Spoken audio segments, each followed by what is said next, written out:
In a suburban town in America, a father, David Rayner, is yelling at his 8-year-old son Jake to wake up because he is late for school. When Jake doesn't answer, David goes to check on him and comes across a troubling sight. Jake has stopped moving and is secreting fizz from his mouth. Without wasting time, David rushes him to the hospital and discovers that his son is not the only person who woke up like that. The hallway is full of parents carrying their children and trying to contact a doctor. In fact, according to the news on TV, every single child in the world under the age of 9 has fallen into a catatonic state. Reports from the Asian, Australian, and African countries are flooding in, asking for expert advice, but even the smartest scientists have no idea what is going on. Chaos ensues as parents come to the streets to protest, but even they do not know what they are protesting against. Days turn into weeks, months, and years, but the children never go back to normal. Every child born after 1983 is born in the same condition, threatening the end of mankind. Several laws are formed to protect the rights of sick children and to stop people from procreating further.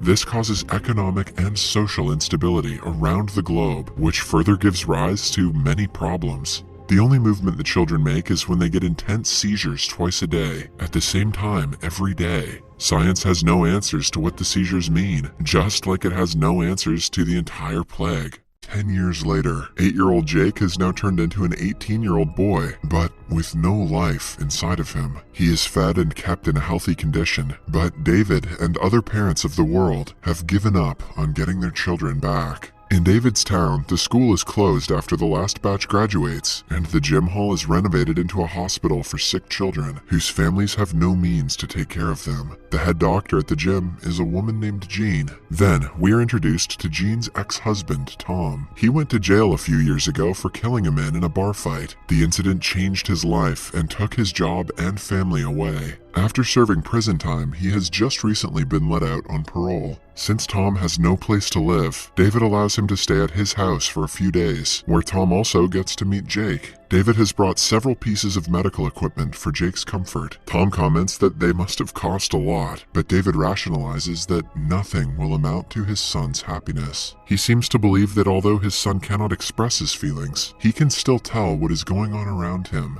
In the evening, Tom meets Jean, who isn't happy to see him. They share a brief conversation before she asks him to stay away from her. Tom is still in love with her, but she only sees him as a murderer. The following day, Tom goes to the police station to meet his old mentor and the town's sheriff. There, he sees 2 teenagers who have been arrested for trespassing. 10 years ago, they narrowly crossed the age of 9 and were saved from being like the other kids. While most such children are in bigger cities making a lot of money, these 2 break into houses and talk to unconscious children. No one knows why they do it, but by the looks of it, they seem to be struggling mentally. In the next scene, we see a doctor walking into the gym for a regular checkup. She is met with horror when she sees that they have come back to consciousness and are staring at her. The woman cannot believe her eyes and freezes in shock until one girl attacks her. Back in the house, Tom wakes up because of a noise and sees the state of emergency message on TV. He rushes upstairs to check on Jake, but finds him missing.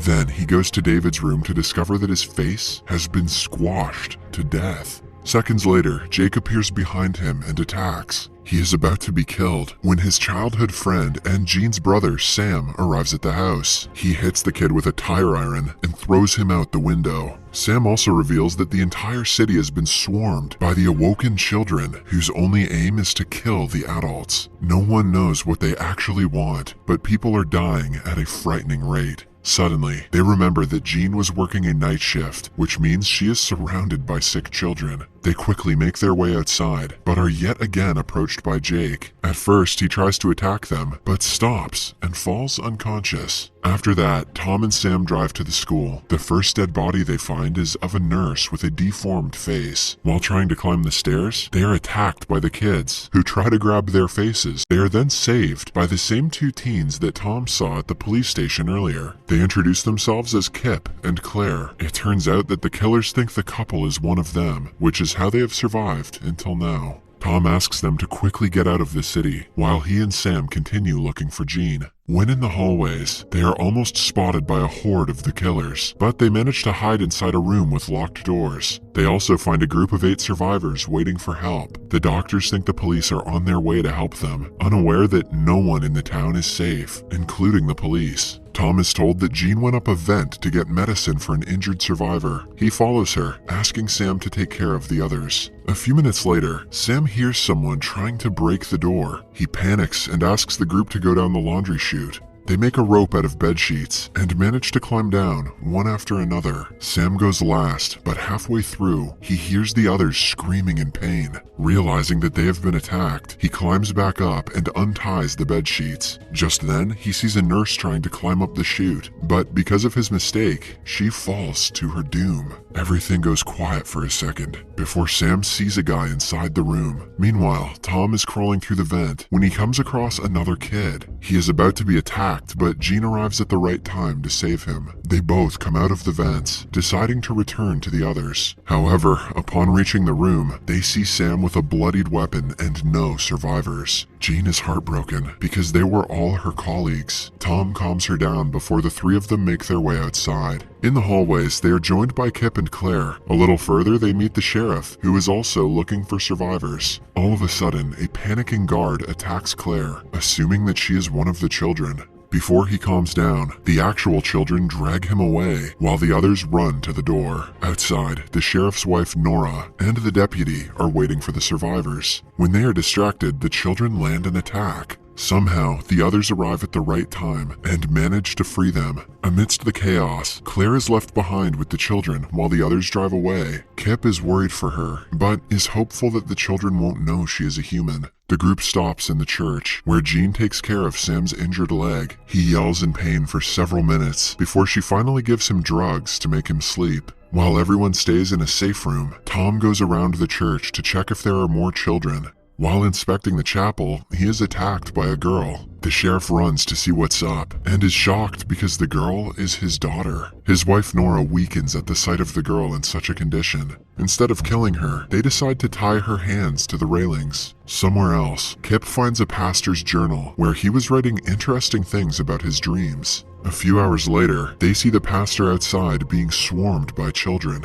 They hold him to the ground while a kid touches his face and kills him. Before dying, the pastor says that he is not yet ready, disclosing that he knows something the others don't. Kip then shows the journal to Tom and asks him to read the last entry. In it, the pastor has predicted his death, saying that his soul was taken by children through his face. He has also written a line that roughly translates to, "The children give what they receive." They are not able to decipher what it means, but Tom keeps the page just in case they need it in the future. Meanwhile, Nora sees her daughter tearing up and believes that she has turned into her normal self. She quickly unties her hands, only to be attacked and killed brutally. When the sheriff arrives at the scene, his heart drops. Before his daughter can do more harm, he shoots her dead and commits the unthinkable. In the morning, we see that Claire is still alive. She goes to her house and finds her mother's dead body in the bathtub with her face crushed. In the meantime, the group finds out about an army base near their town, which is their only hope for survival. They pack up all the necessary stuff and go outside,